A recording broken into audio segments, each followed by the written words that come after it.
Hello guys, gagawa ako ng tubig. So ito ang dahon, sinalab ko na yung dahon through Mami Nori TV, okay? Ito yung aking glutinous rice, saging pala, dahon ng saging, sinalab ko para maging flexible siya kapag tutupi natin, kaya so glutinous rice kung ingredients and sugar, light sugar lang aking gamit. And then, kung kulang yon, depende na sa inyo kung gusto niyo ng sweet. Sa akin, okay lang. Ito, gata, asin, butter, melted butter, and then, kailangan mabilis eh. And 2 cups of buko and vanilla. So, mag-start na tayo para may merienda yung aking mga gumagawa dun sa aking okay na guys. Ito na yung mukha ko. Ito na guys. So start now. Ito na. Ilagay ko na sa isang bowl yung aking glutinous rice na harina. Ayan, harina tawag dyan. Kasi na-grind eh. And then inad ko yung sugar na bali 1.5 yan. So 1.5 yung nilagay ko dyan. So, nilagay ko. And then, nilagay ko yung aking, hinalo ko siya, mix. And then, asin. Lagyan natin ng asin para ma-enhance yung ano niya, yung flavoring niya. And then, butter. Naglagay ako ng konting butter. Nagtabi ako para pang brush dahon ng saging. Ayan. Pinakita ko na sa inyo. And then, gata. So, yung gata, naging solid kasi pinasok ko yung magdamag sa ref. So, hindi ko agad na ilabas. Pwede rin yan. Malulusaw din yan. So, pwede rin yung yung bagong piga or bimili kayo ng dilata o kaya powder gata. Pwede yon. So, ayan ang aking gata. Nilagyan ko siya ng gata. Bali 1.5 yan. And then, mix lang yan hanggang sa matunaw yung aking solid. And then, ayan, meron siyang sabaw. Meron sabaw ng coconut water. Nilagay ko yan. Konti lang yun nilagay ko. Siguro mga 3/4 lang yun. And then, habang nag-voice over ako, nakahiga ako. Sorry guys. And then, mix natin yan. So, kailangan natin i-mix ng maigi. So ganyan. Okay guys, mix lang natin hanggang sa maging liquefy yung aking ginagawa. So guys,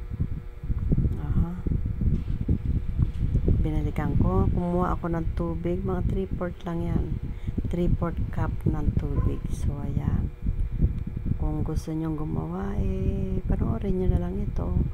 Or either na kumuha kayo sa YouTube, ganyan. And then, mix.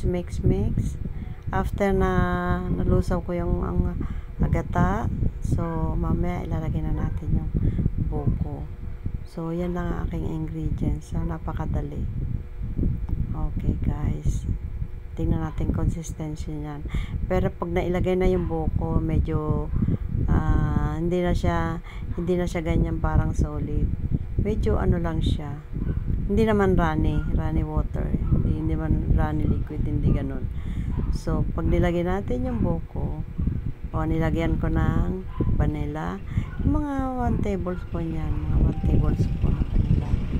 And then, para magkaroon ng smell na mabango siya.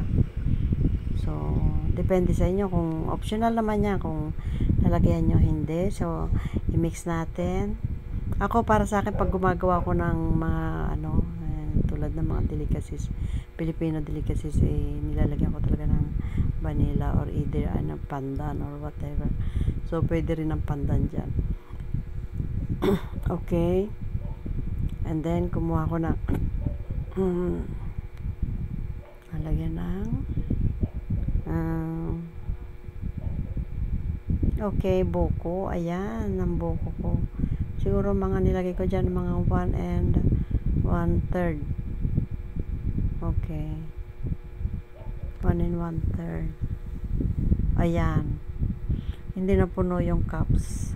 So mix again. So, magkakaroon siya ng parang runny na dyan. Hindi naman masyadong medyo konting lang. Liquid lang siya. Okay. Kasi, lagyan ko naman siya ng coconut water. So, ayan. Ganyan na lang siya. And then, after that, pwedeng i-rest natin yan. Diba? Mga 5 minutes, 10 minutes, ganyan. So, ngayon, ang ginawa ko, hindi ko na lang siya ni-rest. Basta't minix ko lang siya ng maigi para maging combine lahat yung mga ingredients dyan sa bowl na yan. So, ngayon guys, ito na. Okay na.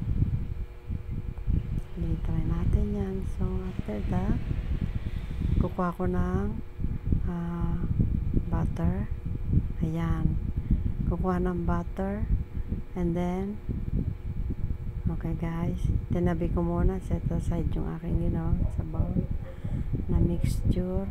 And then, binras ko yung dahon ng saging, ng butter ang dahon ng saging para pagka naluto siya, hindi siya madikit.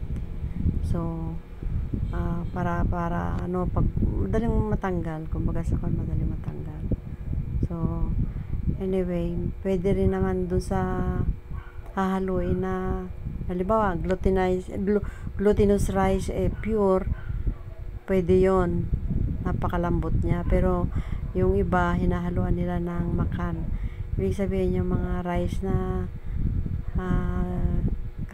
ground rice na yung pangsaing natin, ganon, yung normal na rice, hinahaluan nila niya kahit na konti, halimbawa mga half cup, pwede yon sa loob ng dalawang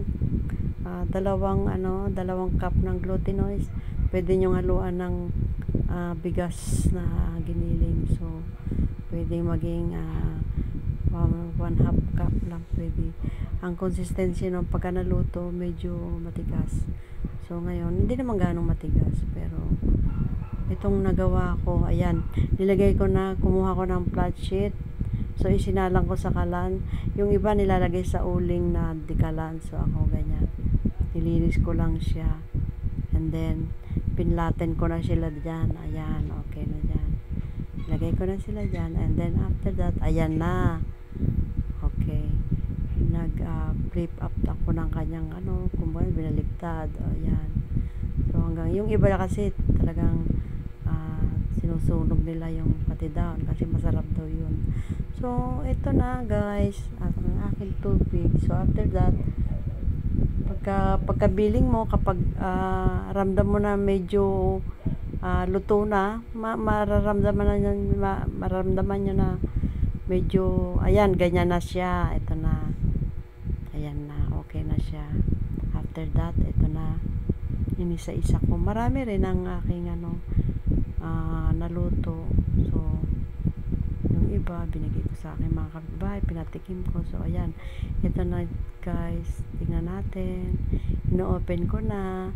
Ayan. Yung sinasabi ko, malambot. Kasi pure glutinous rice ang nilagay. Ang gusto kasi nila, yung iba, yung medyo nasusunog. Ayan, no, guys. So, malambot siya. Malambot siya. Ang iba, gusto nila yung medyo nasusunog na ganyan. Okay. So, anyway, pwede namang hindi masunog. Pwede rin namang okay na, guys.